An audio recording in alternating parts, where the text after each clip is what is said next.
Hello everyone. ఈరోజు నేను pen డ్రైవ్ని command prompt ద్వారా క్లీన్ చేయడం ఎలా ఉన్నది చూపిస్తాను ఈ వీడియోలో. ఫస్ట్ మనము విండోస్ ఎక్స్ప్లోర్ ఓపెన్ చేస్తున్నాను. ఇక్కడ పీసీ, ఇక్కడ నా పెన్ డ్రైవ్ వచ్చేసి ఈ డ్రైవ్ అనమాట. ఈ డ్రైవ్లో నాది డేటా ఉంది. ఇక్కడ టోటల్గా నా పెన్ డ్రైవ్ వచ్చేసి 32 GB, బట్ ఇక్కడ 18.6 GB మాత్రమే చూపిస్తుంది. ఈ డిస్క్ క్లీన్ చేయడం వల్ల మనకి 32 GB పెన్ డ్రైవ్ స్టోరేజ్ కంప్లీట్గా చూపిస్తుంది అనమాట. సో ఇప్పుడు నేను కమాండ్ ప్రాంప్ట్ ద్వారా ఎలా చేయాలో చూపిస్తాను. ఫస్ట్ స్టార్ట్ బటన్, CMD అని టైప్ చేయండి. ఇక్కడ రన్ యాజ్ అడ్మినిస్ట్రేటర్, ఇక్కడ ఎస్ అని అడుగుతుంది, ఎస్ అని అడౌట్ చేయండి. ఇక్కడ కమాండ్ ప్రాంప్ట్ స్క్రీన్ చేస్తున్నాను. ఓకే, ఇక్కడ ఫస్ట్ డిస్క్ పార్ట్లోకి ఎంటర్ అవ్వండి. డిస్క్ పార్ట్లోకి ఎంటర్ అయ్యింది. ఈ డిస్క్ పార్ట్లోకి ఎంటర్ అయిన తర్వాత టోటల్గా మన కంప్యూటర్లో ఎన్ని డిస్క్లు ఉన్నాయో లిస్ట్ చేయాలి. సో లిస్ట్ చేయాలంటే కమాండ్ లిస్ట్ డిస్క్. ఇక్కడ చూడండి, టోటల్గా 2 డిస్క్లు ఉన్నాయి. ఒకటి డిస్క్ 0, సెకండ్ది డిస్క్ 1. డిస్క్ 0 అనేది నా కంప్యూటర్ యొక్క hard drive. Total 465 GB hard disk అనమాట. సెకండ్ది డిస్క్ 1 అన్నది నా పెన్ డ్రైవ్. టోటల్ 28 GB చూపిస్తుంది.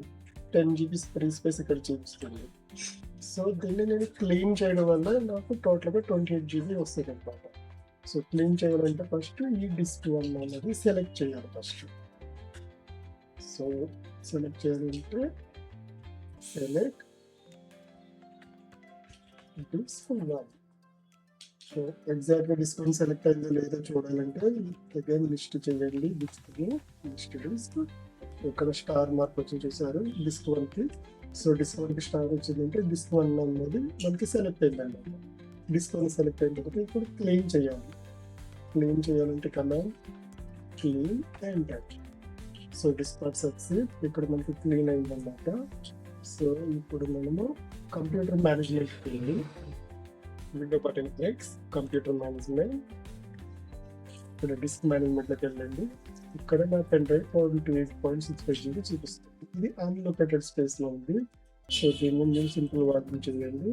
నెక్స్ట్ ఈ డ్రైవ్ వస్తుందంటే నెక్స్ట్ NTFS వస్తుంది. Next finish.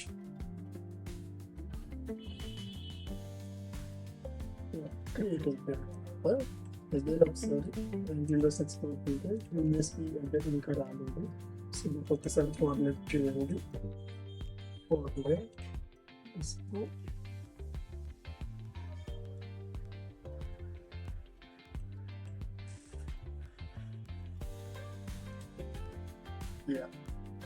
NTFS లో చూపిస్తుంది.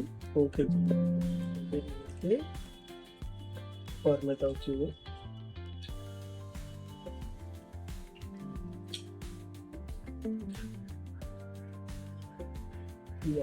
ఫార్మాట్ ఇక్కడ ఫార్మాట్ అయింది. చూడండి, నా న్యూ వాల్యూమ్ క్రియేట్ అయింది.